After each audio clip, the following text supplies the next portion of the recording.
రణ్బీర్ కత్రినా ఒకప్పుడు ప్రేమ పక్షులని మన అందరికీ తెలిసిందే. కానీ రణ్బీర్ కత్రినా బ్రేకప్ తర్వాత కత్రినా కొంతకాలంగా డిప్రెషన్లోకి వెళ్ళింది. అయితే బ్రేకప్ బాధ నుండి తొందరగా బయటికి రావడానికి ఆదిత్య రాయ్ కపూర్కి దగ్గరైందంట కత్రినా. అయితే రణ్బీర్ కొత్తగా ఇంటిని నిర్మించుకొని బాలీవుడ్లో ముఖ్యమైన వ్యక్తులను తన కొత్త ఇంటిని ఆహ్వానించాడట.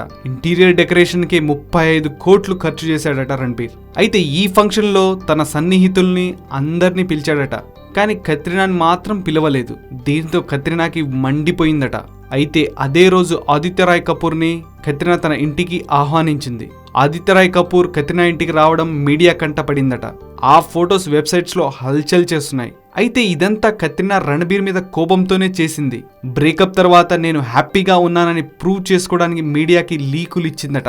ఆదిత్య రాయ్ కపూర్ మీద ప్రేమనో లేక రణ్బీర్ కపూర్ మీద కోపంతోనో తెలియదు, కానీ ఆదిత్య రాయ్కి మాత్రం కత్రినా బాగా దగ్గరైంది.